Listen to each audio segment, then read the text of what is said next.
자, 오늘 사도행전 1장 8절, 우리가 영원히 붙잡을 언약, 일평생 붙잡을 언약, 우리 인생의 방향, 사도행전 1장 8절.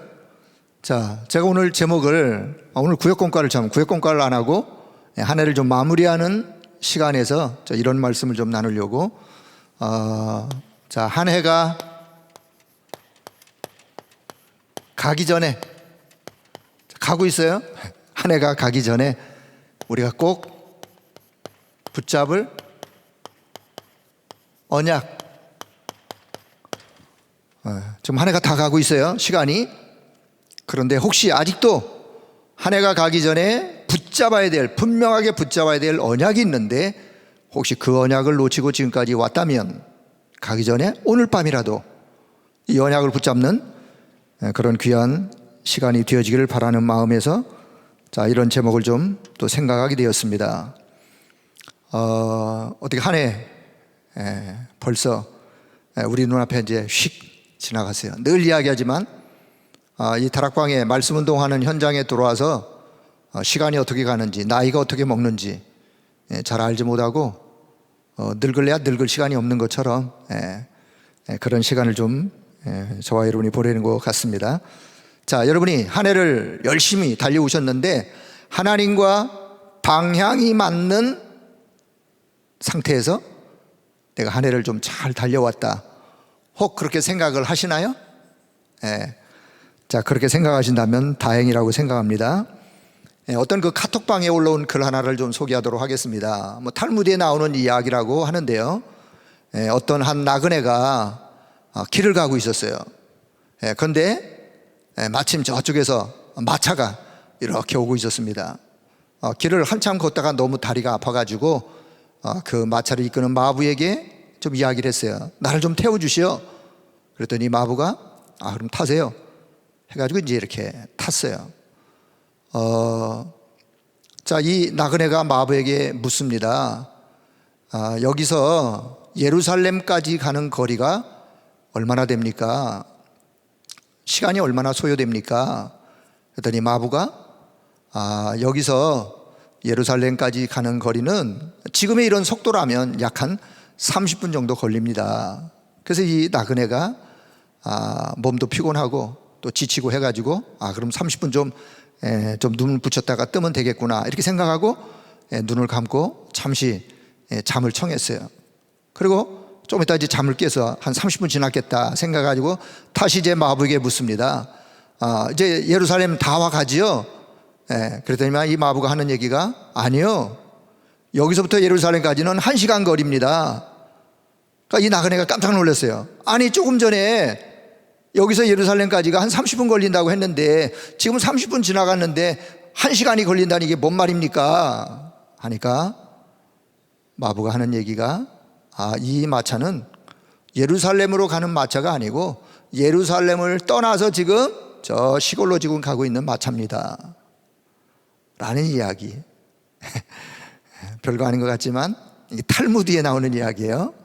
자, 우리가요 열정을 가지고 열심을 내서 달려가는 것도 중요하지만 방향이 중요한 거예요. 얼마나 더 열정적으로 달려가는 속도가 중요한 게 아니라 방향이 중요하다. 방향이 맞으면 설령 조금 늦더라도 목적지에 도달할 수 있어요. 그렇습니다. 그러나 방향이 잘못되어지면 아무리 속도를 높여도 결코 원하는 목적지에 도달할 수가 없죠. 가는 것만큼 손해죠. 빨리 간 것만큼 와야 되니까. 자, 저와 여러분이 우리가 복음에 붙잡혀서 복음에 이끌려서 우리 인생이 여기까지 참 힘차게 달려왔는데, 저와 여러분의 인생의 방향은 오직 세계복음화라고 하는 사도행전 1장 8절에 이 언약이, 이 약속, 이 속에 있어야 하고 이 방향으로 가야 돼요. 저와 여러분의 인생 방향이 사도행전 1장 8절의 약속이 성취되어지는 인생 방향으로 간다면 그분은 어디에서 무엇을 하든 어떤 일을 하든 어떤 상황 속에 있든 하나님이 그분을 가장 소중히 여기시고 또 그분은 하나님이 원하는 그 응답 속에 있는 자라고 저는 그렇게 확신합니다. 주님이 그렇게 보세요. 자, 그런 의미 속에 자, 오늘 중요한 말씀을 좀 같이 나누도록 그렇게 하겠습니다. 자, 서론의 말씀.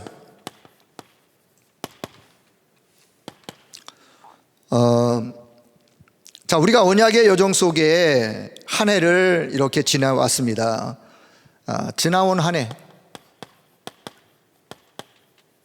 자, 2020년이라고 하는 지나온 한 해를 좀 우리가 회상하고 돌아보면서 어떤 생각이 드시는지, 아쉬움이 든다면 그 아쉬움 들 수 있죠. 내가 좀 더 이렇게 할 걸, 저렇게 할 걸, 이렇게 했으면 좋았을 걸.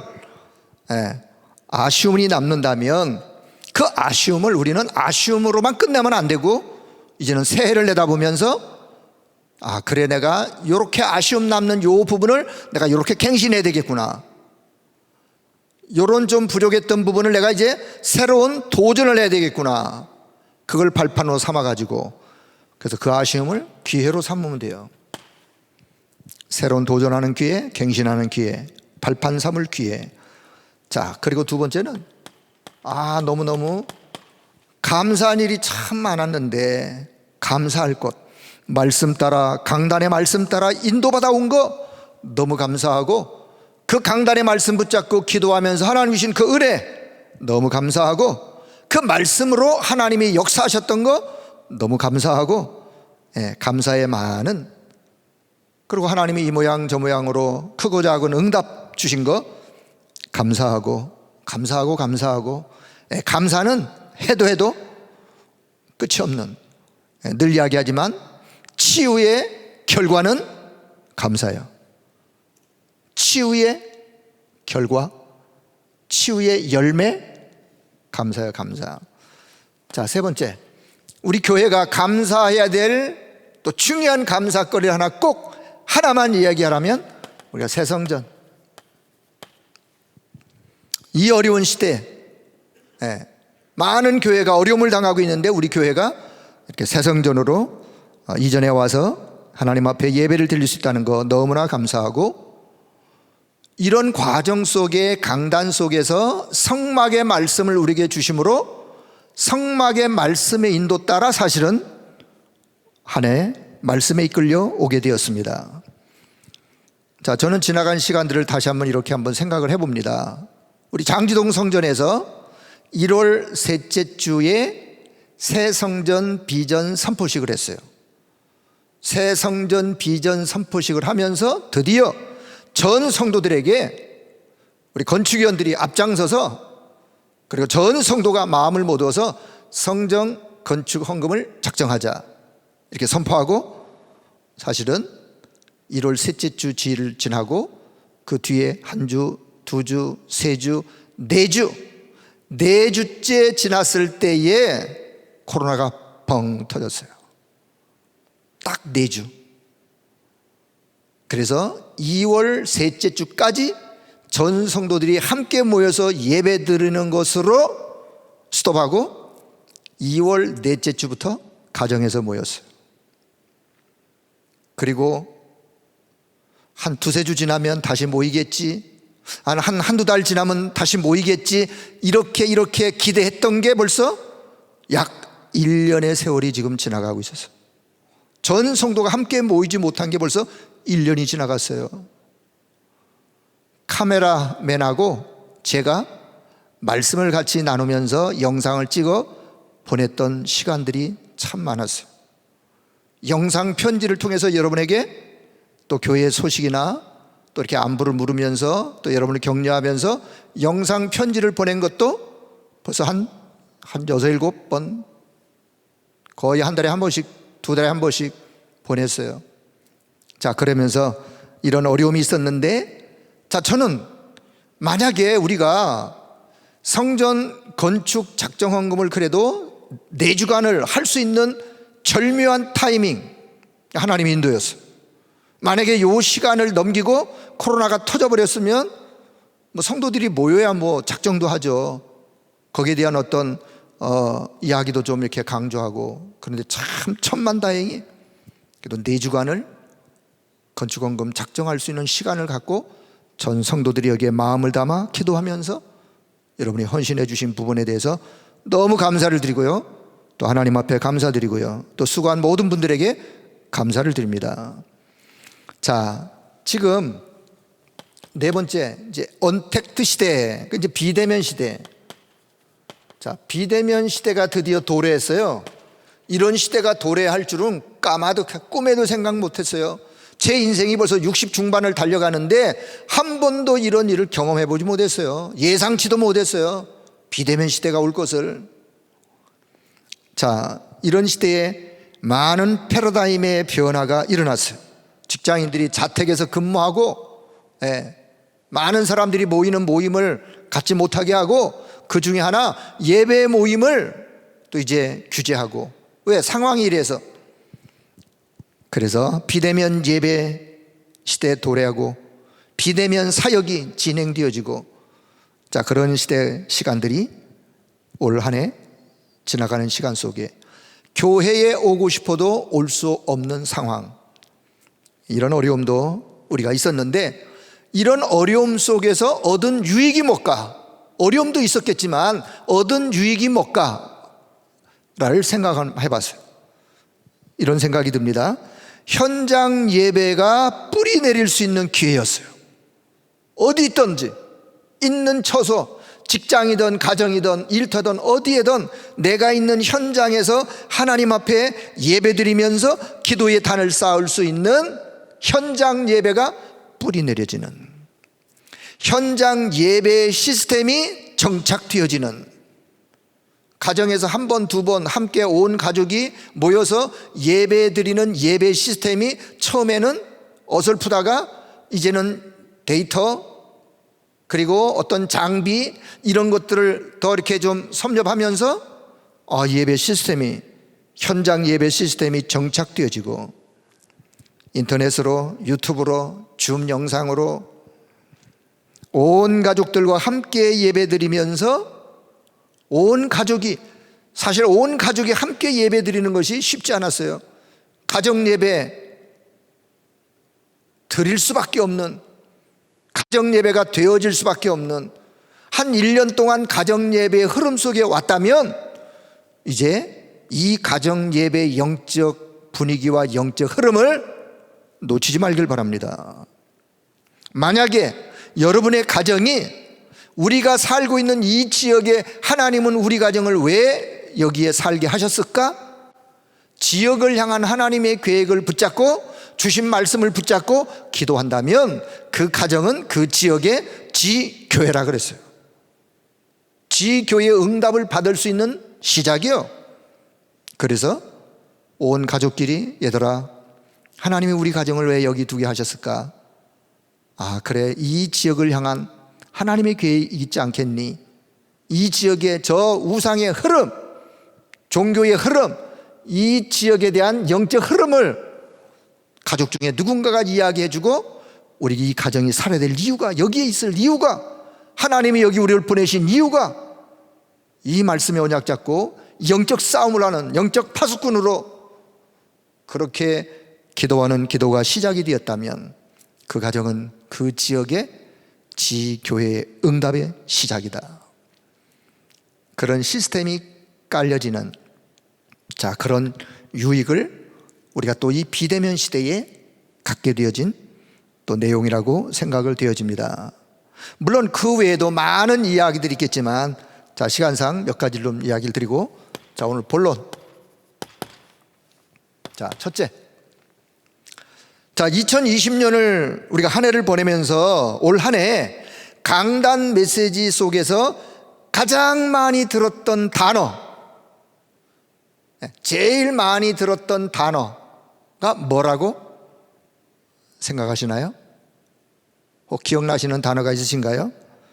강단 메시지 속에서, 집회 속에서 2020년도 가장 많이 들었던 단어가 무엇이겠는가? 뭐라고 생각하세요? 제 생각이니까 그냥 237 치유 서밋. 자, 이 단어가 주일 예배 속에서 핵심에서 또 집회에서 끝없이 자, 왜 그러면 237 치유 서밋이라는 단어를 1년 동안 그토록 말씀하셨는가? 이유가 있지 않겠습니까? 이유. 한 해가 가기 전에 붙잡아야 될 언약 중에 언약, 우리 교회와 전 성도가 붙잡아야 될 언약, 237 치유 서밋. 자, 요 말씀을 좀 더 이해를 돕기 위해서 컨셉. 저는 발음이 옛날부터 컨셉 이렇게 발음이 된 컨텐츠 이렇게 입력이 됐는데 컨셉, 콘텐츠 이렇게 또 발음을 하시니까 통일하기 위해서 컨셉, 콘텐츠. 세 번째는 시스템. 네 번째는 세팅. 자, 요 단어를 올 한 해가 가기 전에 잘 이해를 하셔야 돼요. 자, 그러면 요 단어를 좀 이해하기 전에 제가 어떻게 하면 우리 성도들에게 요 단어를 좀 이해를 시킬까를 생각을 해봤어요. 그래서 일반적인 단어 이해를 좀 시켰으면 먼저 좋겠다. 일반적인 단어 이해. 자, 일반적인 거예요. 그냥 제 생각하다가 한 거니까 그냥 이해를 한번 해서요. 자, 어떤 큰 우리나라에 큰 호텔이 있어요. 호텔. 예를 들게 그냥 조선 호텔. 저는 뭐 조선 호텔과 가본 적도 없어요. 아무 상관이 없습니다. 자, 조선 호텔에 큰 식당이 있겠죠. 왜? 온 호텔에 온 손님들을 식사를 또 이렇게 안내해야 되니까. 그러면 그 호텔에 큰 식당에 분명히 주방이 있을 건데 그 주방에 모든 음식과 관계된 것을 총지배인 혹은 뭐 매니저라기도 하여, 자, 총지배인이 식당에 있는 많은 직원들을 관리하겠죠. 그러면 그 직원들 안에는 한식 전문 주방장, 일식 전문 주방장, 뭐 중식 전문 주방장, 양식 전문 주방장, 이런 주방장들이 있겠죠. 주방장만 있나요? 한식 전문 주방장 밑에 또 음식을 만드는, 한식을 아주 잘 만드는 많은 요리사들이 있겠죠. 자, 그런데 어느 날 우리나라에 큰 회의가 있었어요. 각 나라의 정상들이 어떤 회의 때문에, 이 정상은 VIP예요. 예를 들어서 한 10명의 정상들이 우리나라의 어떤 회의 모임에 와서 그 호텔에서 숙식을 하게 되었어요. 그러면 자, 이 총지배인이, 자, 이번에 3일 동안 이 정상들을 우리가 모셔야 되는데 이번에 어떤 음식을 우리가 만들어서 이들에게 대접을 할까? 이번 음식 컨셉을 어떻게 잡을까? 이번에 음식 컨셉을 한식으로 하루. 이유, 그래도 우리 정상들이 한국이라는 나라를 이해할 수 있는 한국의 먹거리 문화, 한국의 음식이 얼마나 맛있는지를 우리가 하나 홍보하고, 그래서 우리가 첫날은 한식, 둘째 날은 일식. 우리가 일본이라는 나라보다 더 일식을 맛있게 할 수 있는 그런 이유를 가지고, 셋째 날은 외국 사람들이니까 우리가 양식으로, 그날에서 먹는 양식보다도 더 맛있게 우리가 이렇게 이번에 음식 컨셉을, 요게 컨셉이에요. 컨셉. 이번에는 이렇게 세 가지 음식으로 컨셉을 잡는다 해서, 왜 요 세 가지를 잡아야 될 이유.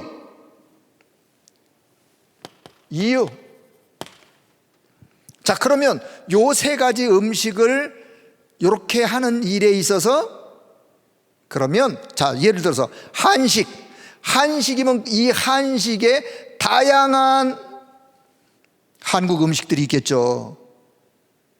김치찌개, 된장찌개, 한식에 다양한 음식거리들. 그래서 컨텐츠가 뭐냐? 내용이요. 내용. 자, 시스템 뭐냐? 그러면 이런 다양한 한식의 음식들을 어떤 방법으로 우리가 만들어서 제공할 것이냐? 회의를 하겠죠, 주방장이. 그래서 그 주방장이 요리사를 데리고 같이 회의를 하면서, 그래, 이번에 컨셉은 요거니까 요런 컨셉으로 요런 다양한 내용을 가지고 요런 방법으로 요런 재료를 사서 이렇게 해서 우리가 당일날 음식을 쫙 세팅 끝. 언제라도 와서 맛있게 먹으면 되는 거예요.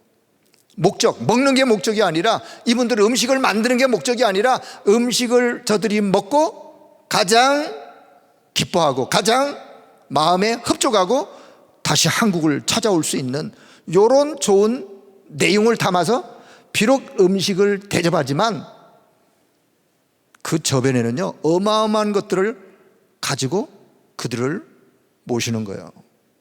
자, 예를 들면 요 부분에 일반적인 용어를 제가 좀 설명을 드린 거예요. 자, 그런 것처럼, 자, 우리가 237 치유 서밋, 자, 컨셉이 뭐냐, 왜 해야 하는지 그 이유를 발견하는 것이 컨셉이요. 그 이유를 발견하는 거. 왜 237을 해야 되냐?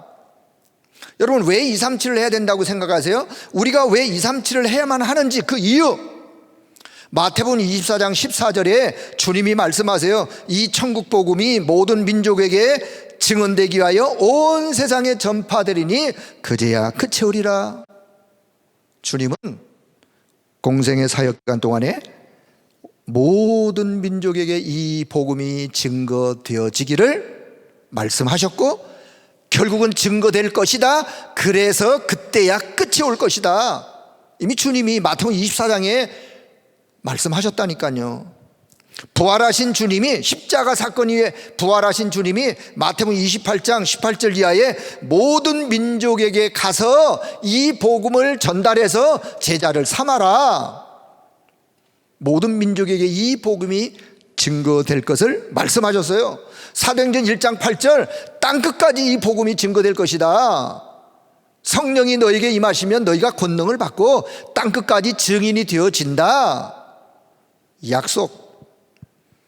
하나님은 처음부터 아브라함을 부르실 때 아브라함아 내가 너를 통해서 모든 민족이 복을 받을 것이다. 너희의 후손을 통해서 열방이 복을 받을 것이다. 그래서 하나님은 처음부터 뭘 약속하셨느냐? 모든 민족, 온 열방, 땅끝. 그래서 우리는 왜 237을 해야 되느냐? 그 이유, 주님이 말씀하셨어요. 237의 복음이 증거되어지기를. 237을 품어야 될 이유가 있다니까요. 자, 왜 치유냐?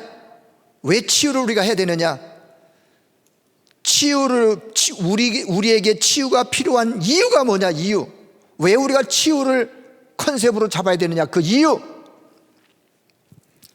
이 세상은 인생의 12가지 문제로 병든 세상, 치유가 필요한 세상, 치유가 필요한 개인. 이 시대는 질병 시대. 마가복음 16장 15절 이하에 영혼이 시달리는 자 영적으로 치유해 주어라.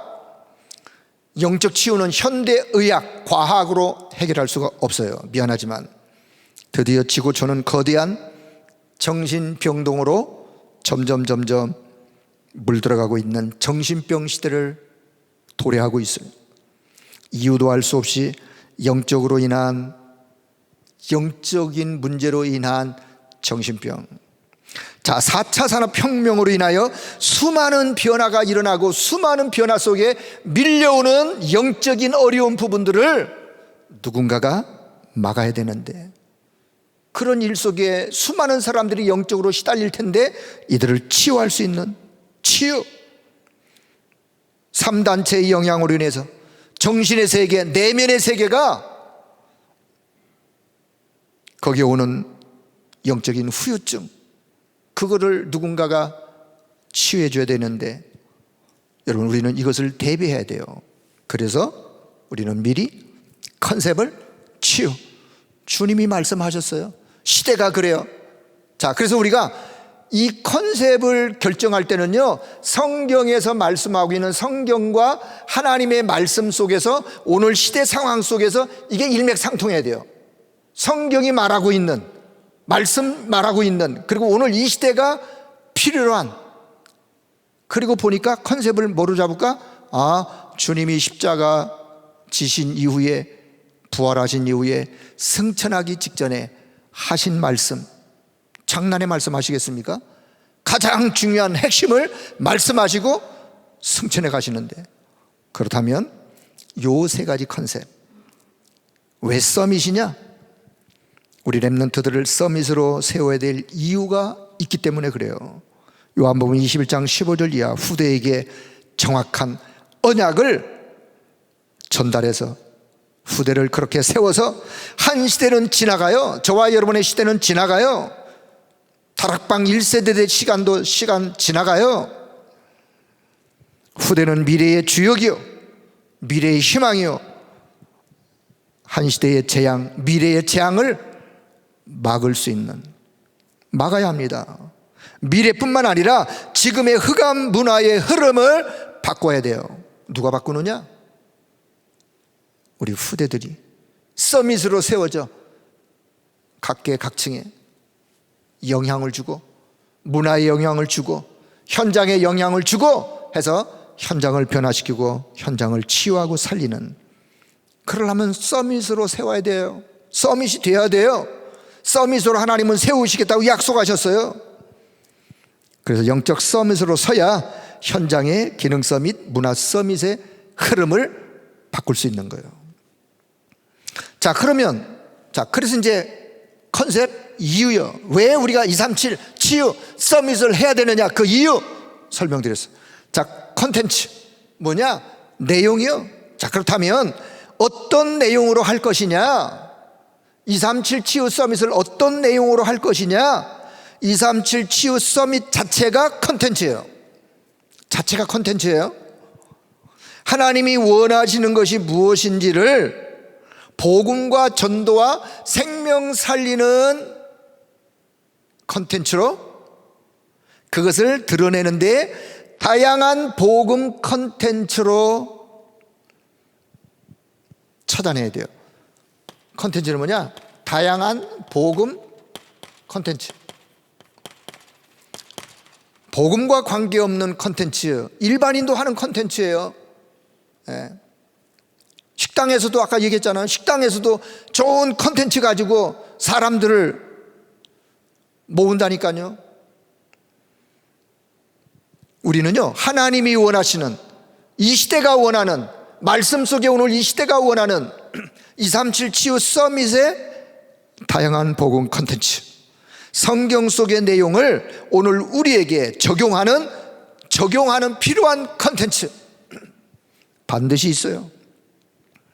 미디어를 활용해서 237 치유 서밋을 어떻게 복음의 다양한 컨텐츠로 드러낼 것이냐? 미디어를 활용해서, 영상과 때로는 음악으로 미디어를 활용해서, 아니면 어떤 자료를 통해서, 아니면 어떤 도구를 통해서, 어떤 기능을 통해서, 아니면 어떤 전문인들이 가지고 있는 그 다양한 전문성, 그 속에 많은 복음 컨텐츠들이 있어요. 그 컨텐츠들 우리는 드러내서 하나하나 컨셉에 맞게, 자, 그렇게 컨텐츠를 이해하시면 돼요. 자, 세 번째 시스템은 뭐냐? 시스템은 다양한 복음 컨텐츠를 실행하는 구체적인 방법이에요.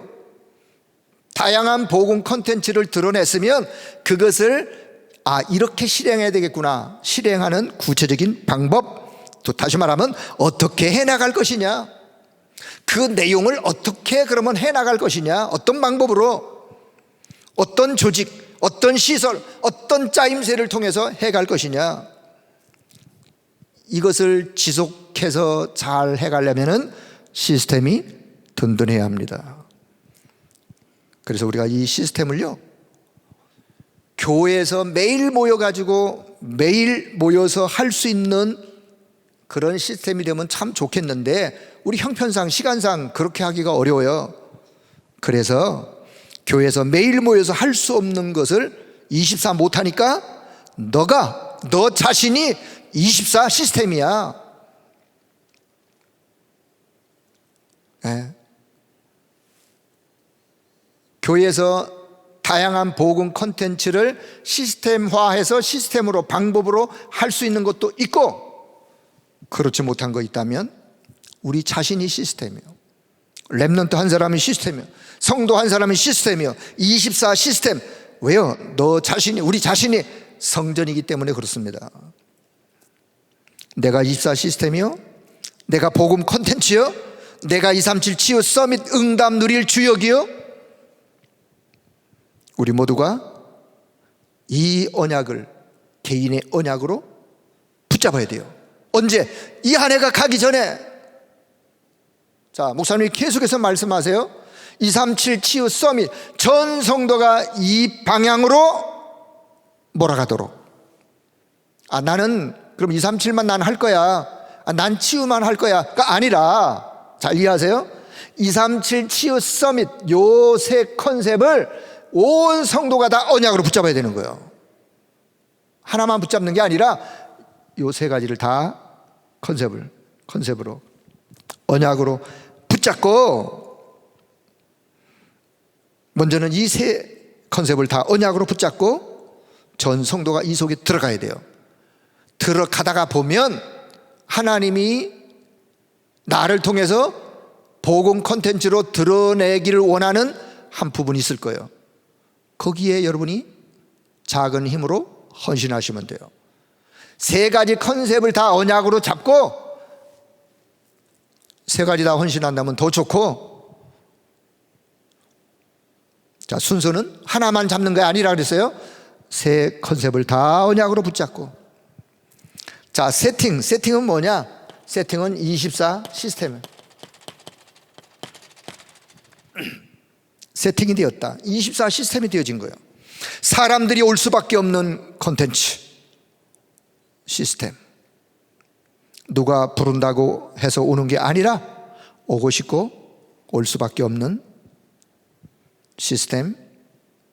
다음 세대의 기념비적인 증인들의 발자취가 되도록 우리가 세팅하는 거예요.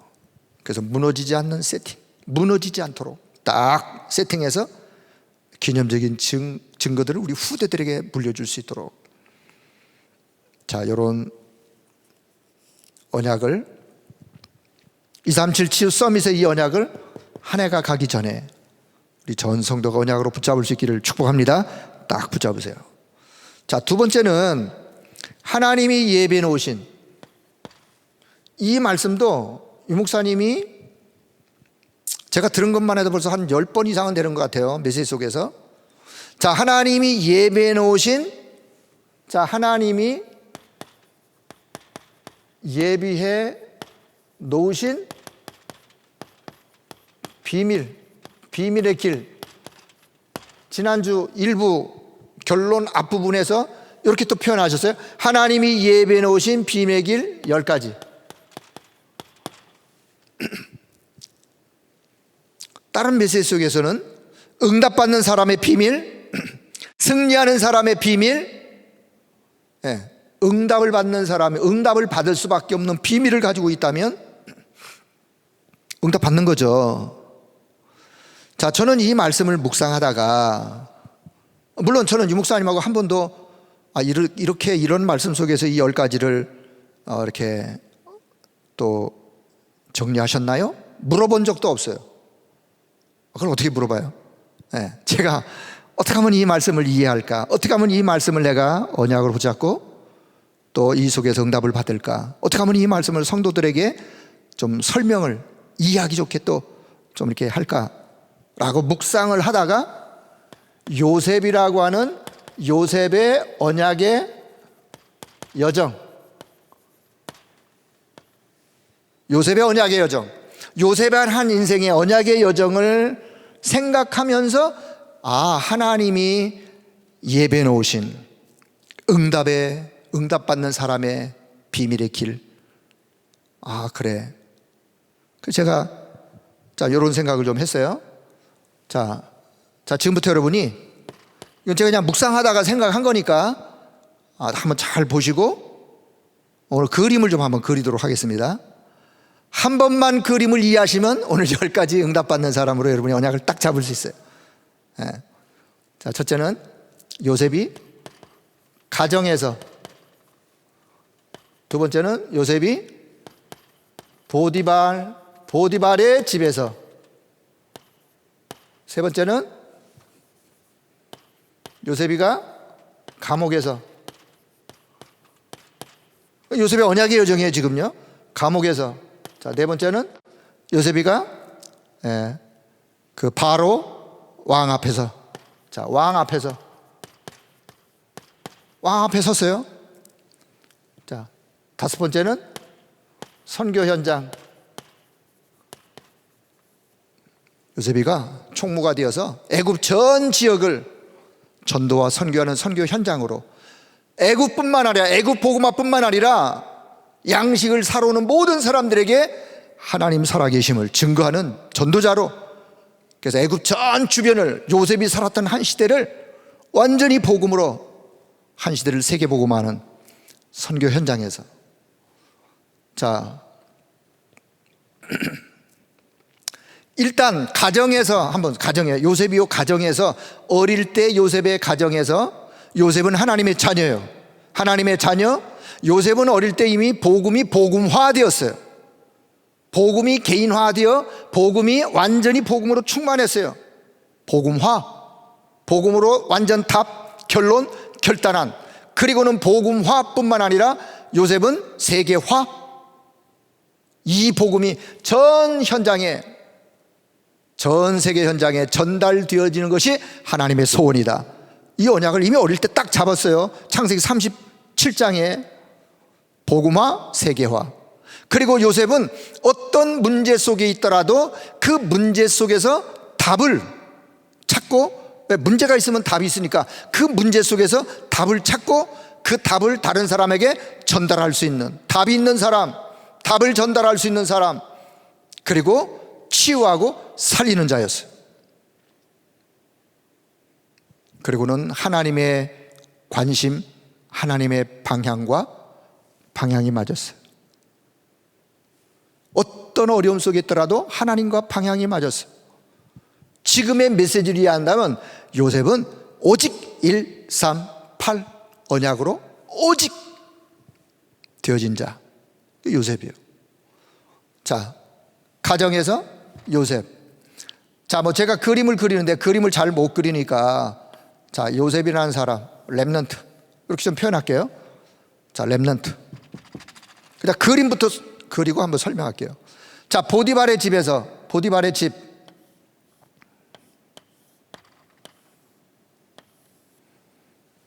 보디발의 집이 부자니까 집이 크고 좋겠지만, 제가 그냥 조그맣게, 보디발의 집 안에 누가 있느냐? 한 여인이 있어요. 누구죠? 보디발의 아내. 자, 그냥 이렇게 그냥 그려요. 자, 감옥에서,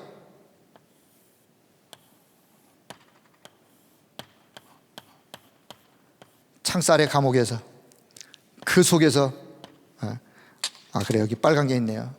그 속에 있는, 자, 보디발의 집 앞에 서 있는 렘넌트. 자, 감옥에서. 자, 바로왕 앞에서, 바로왕을 그려야 되는데,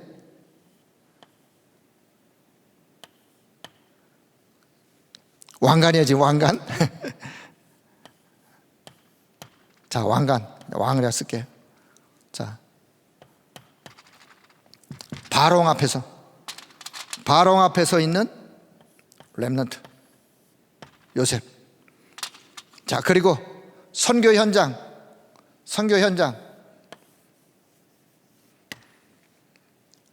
애굽이라는 나라, 지중해 아래 나일 삼각주에서 나일강, 여기 지금 애굽이 지도 약자입니다.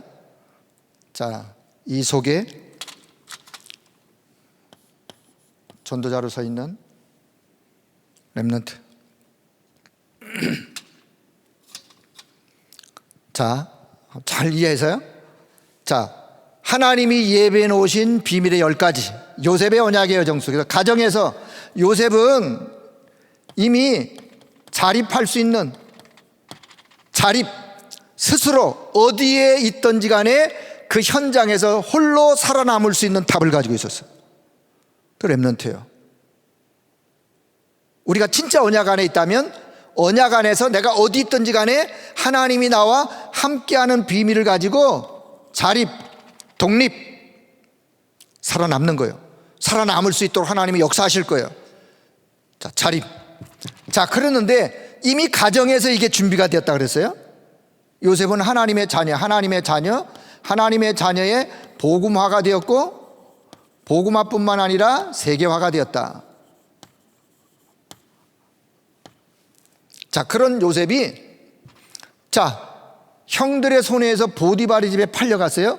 보디발의 집에 가서 요셉이가, 아, 이 집은 부자구나, 보디발이 이런 권세가 있구나, 이렇게 잘 살구나를 본 게 아니라 뭘 봤느냐?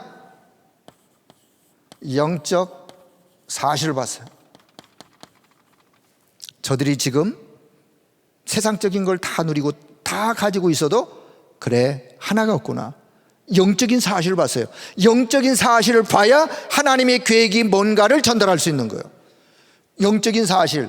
그리고 보디발의 아내를 봤을 때 보디발의 아내의 상태나 요셉에게 대하는 여러 가지 모습이나 그걸 보고 요셉이 넘어간 게 아니라, 아, 이 사람 뒤에 하나님은 응답을, 그 뒤에 하나님이 예비해 놓으신 더 큰 응답들이 있어요. 요셉이 그걸 봤어요. 영적인 사실을 보았고 역발상, 응답은 그 뒤에 있는 거예요. 세 번째, 응답은 그 뒤에 있어요. 이 보디발의 아내 때문에 어쩌면 요셉이 요셉 되어져 가는 응답받는 사람으로 요셉을 세우는 1등 공신이에요. 전체 속에서 본다면 1등 공신이 1등 공신. 응답은 이런 뒤에 있다 그 말이에요. 예상치 않은 그 뒤에 역발상 응답이 있다. 그리고 요셉은 그래서 결국은 네 번째, 살리는 자였어요. 이 언약 가지고 있으면 요셉은 살리는 자로 하나님께 쓰임 받을 수밖에 없는. 자, 그런데 또 억울한 누명을 뒤집어 쓰고 감옥에 갔어요. 감옥에 갔는데 요셉이 뭘 선택했느냐? 위기를 선택했어요. 위기. 아니요, 나 그런 사람 아니에요, 나 그러지 않았어요 라고 해명을 한 게 아니에요. 그냥 위기를 선택했어요. 위기를 선택하고 위기 속으로 들어갔어요. 위기 속으로 들어가니까 하나님이 그 위기 속에 하나님이 예비된 응답이 있는 거예요.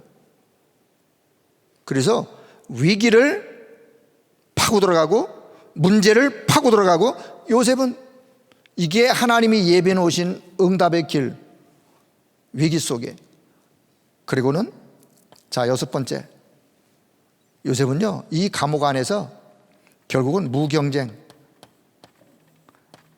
아무도 경쟁 상대자가 없는 거예요. 싸우지 않고 이기는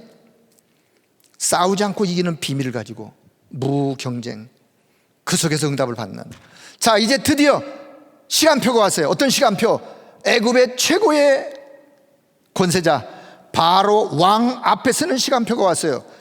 이미 그때는요, 일곱 번째, 요셉은 오직 유일성 재창조의 하나님의 역사를, 재창조의 역사를 응답으로 누리는 재창조, 오직 유일성 재창조의 역사. 그리고 여덟 번째, 하나님은 요셉을 서밋으로 딱, 영적 서밋으로, 바로 앞에 영적 서밋으로 딱 세우시는 거예요. 그리고 드디어 애굽의 총리가 되었어요. 애굽의 총리가 되어가지고 애굽 전 지역을 내다보고 주변에 있는 수많은 주변의 나라들을 생각할 때 결국은 뭐와 같았느냐? 아홉 번째, 황무지 같아요. 사막과 같은 그런 현장이에요. 그런 현장이라 할지라도 언약 잡은 요셉이 전도자로 각 현장에 그리스도의 승리한 깃발을 꽂는 하나님의 절대 언약이,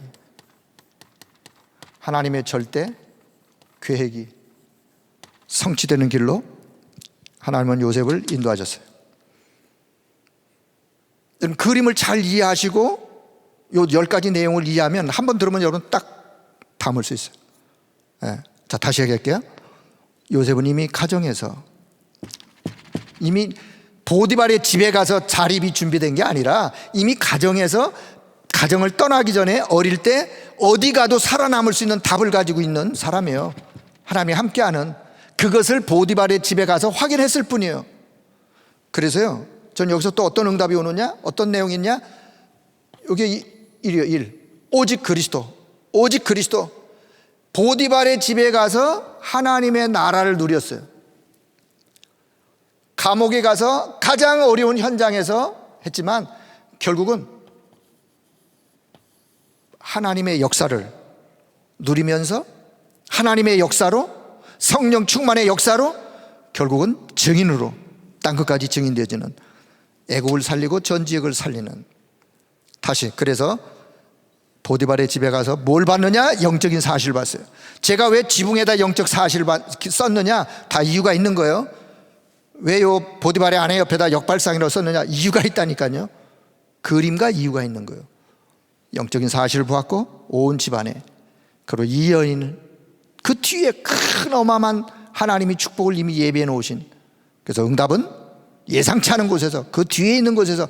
그래서 그런 걸 소홀히 여기면 안 돼요. 역발상. 결국 요셉은 살리는 자죠. 그 가정을 살렸어요. 보디발을 살렸어요. 그리고 그 아내를 살렸어요. 살리는 자. 그런데 위기가 왔어. 그 위기를 모면하려고 했던 게 아니라 위기를 파고 들어갔어요. 위기 속으로 그냥 자원해서 들어갔어. 왜냐? 답이 있었기 때문에. 그리고 그 속에서 아무 경쟁하지 않고 싸우지 않고 이기는 비밀, 무경쟁, 싸우지 않고 이기는 비밀로 응답받는. 그리고 드디어 시간표가, 어떤 시간표가, 하나님이 요셉을 애굽의 최강대국 왕 앞에 세우는, 그건 재창조의 역사예요. 오직이 됐기 때문에 유일성의 응답을 받아 재창조의 역사로 바로 왕 앞에 딱 섰어요. 어떻게? 서밋으로 세요. 서밋으로, 영적 서밋으로. 그리고는 그 너머 요셉은 전도자였어요. 총리였지만 전도자였어요. 황무리 같은, 사막 같은 그런 전 애굽 지역을, 그 주변 지역을, 절대 하나님의 계획이 뭐냐, 절대 하나님의 언약이 뭐냐, 이 지역에 승리한 그리스도의 깃발을 꽂는 거예요. 그게 뭐예요? 그게 애굽 복음화, 세계 복음화예요. 하나님이 왜 요셉을 총리로 세우셨어요? 쌀 팔아서 돈 벌으라고요? 아니요.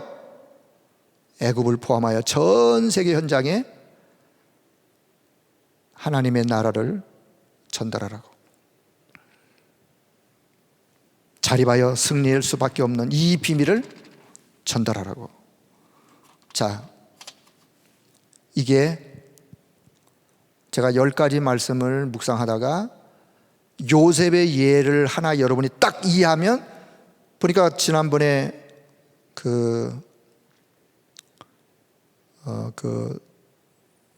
토요일마다 모이는 그 산업 시간에 이제 그 전문인별로 이렇게 좀 돌아가면서 모이는데, 그 전문인들, 어떤 전문인들을 모임 때는 그 전문들에 맞게끔 또 이렇게 설명을 이렇게 좀 바꿔서 하시기도 하시고, 왜? 그 전문들에 맞게끔 해야 되니까. 기본 틀을 이렇게 딱 하나를 이해하시면 그 다음에 메시지는 여러분이 그냥 잘 이해할 수 있어요. 적용하시면 되고. 자, 결론. 자, 내일 2021년 원단 메시지 제목.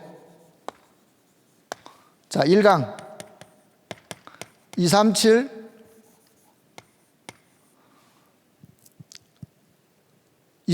빈 곳의 현장.